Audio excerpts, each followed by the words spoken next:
Thais had always known that attention came with a price, not the glamorous, sparkling kind people imagined when they watched reality TV, but the quieter, sharper kind, the kind that lingered in comment sections and whispered through strangers' opinions. When she first appeared on 90 Day Fiancé, she was simply herself, confident, warm, expressive, and unapologetically real. People loved her for it, others didn't. But that was the nature of being seen by millions. You didn't just become a person anymore, you became a conversation. And conversations, especially online, had a way of taking on a life of their own. It started innocently enough. A mirror, soft lighting, a phone propped carefully against a stack of makeup palettes. Thais leaned in, examining her lips with a thoughtful tilt of her head. She wasn't unhappy, she never had been, but there was a curiosity, a subtle desire to refine, to experiment, to see a slightly different version of herself. Just a little enhancement, she had told herself. The clinic smelled faintly of lavender and antiseptic, a strange but calming combination. The esthetician spoke gently, explaining every step, every option, every possible outcome. Thais listened, nodding, occasionally glancing at her reflection in a handheld mirror.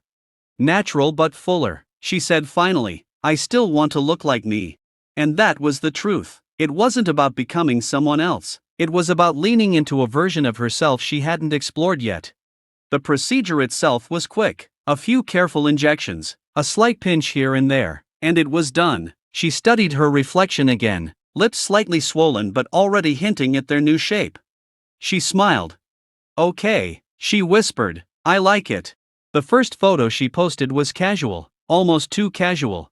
No dramatic announcement, no long explanation, just a selfie, soft glam makeup, glossy lips, and a caption that read, tried something new. Within minutes, the likes poured in. Within hours, the comments followed. At first, it was exactly what she expected. You look amazing. So pretty. Obsessed with this look. But then, like a shift in the wind, the tone began to change. They were better before. Why does everyone do this? You didn't need it. This is too much. Thais sat on her couch, phone in hand, scrolling slowly. Her expression didn't change much, but her thoughts did. It was strange how people spoke with such certainty about someone else's face, as if they had ownership over it, as if their opinion carried more weight than her own reflection in the mirror. She paused on one comment in particular. You were naturally beautiful, now you look like everyone else. That one lingered. Not because it was the harshest, but because it carried something deeper, a kind of disappointment, a quiet accusation. She set her phone down. For a moment, the room felt too quiet. Later that evening, she opened her messages. Friends had texted. You okay? Don't read the comments. You look gorgeous. Ignore them.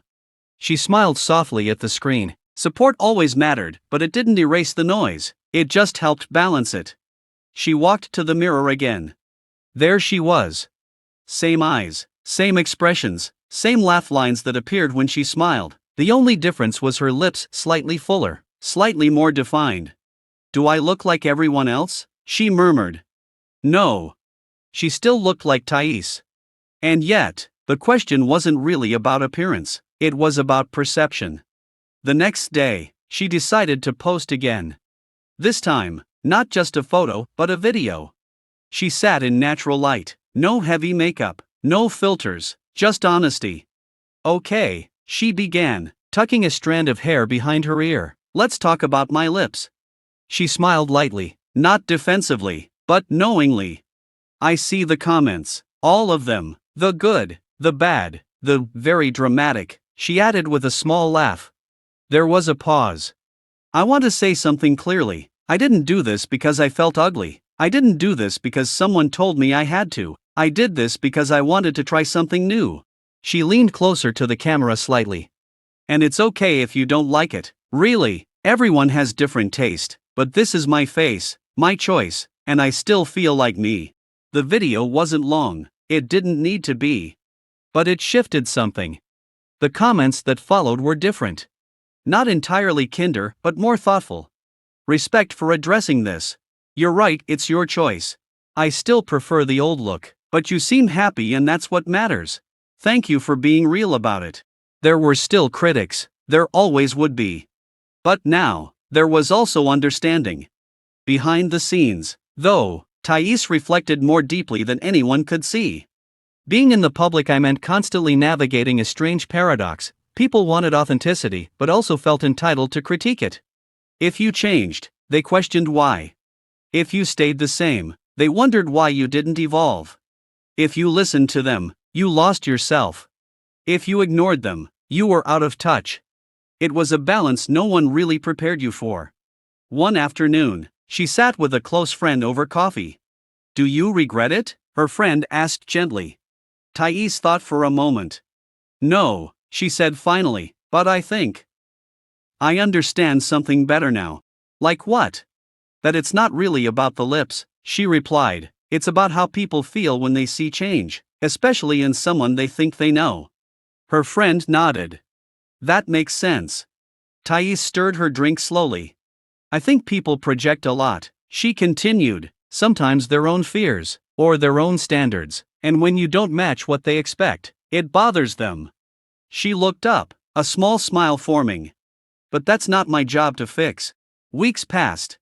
The swelling settled, the look softened into something more natural. The drastic change people had debated so intensely became normal. That was the funny thing about transformation. What felt shocking at first eventually became familiar. Even the comments evolved. "You look great now. It suits you better after it's settled."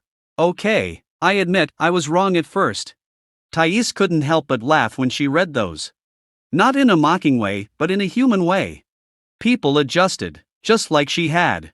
One night, scrolling through old photos, she paused on a picture of herself before the procedure. She smiled. There was nothing wrong with that version of her. There was nothing wrong with this version either. They were both real, both valid, both hers. And maybe that was the point. In a world obsessed with before and after comparisons, Thais realized something quietly powerful. She didn't have to choose one version of herself to defend. She could exist in all of them. Unapologetically. Her final post on the topic came unexpectedly. A simple caption, a simple photo. No heavy makeup, no dramatic angles, just her, standing in sunlight, looking calm and confident. The caption read, "Still me, always me." And this time, the comments felt different. Not perfect, not universally positive. But balanced. Human. Real. Because in the end, the story was never really about lips. It was about identity. About choice. About the quiet strength it takes to look at yourself through your own eyes, not the world's, and say, "This is who I am." And that's enough.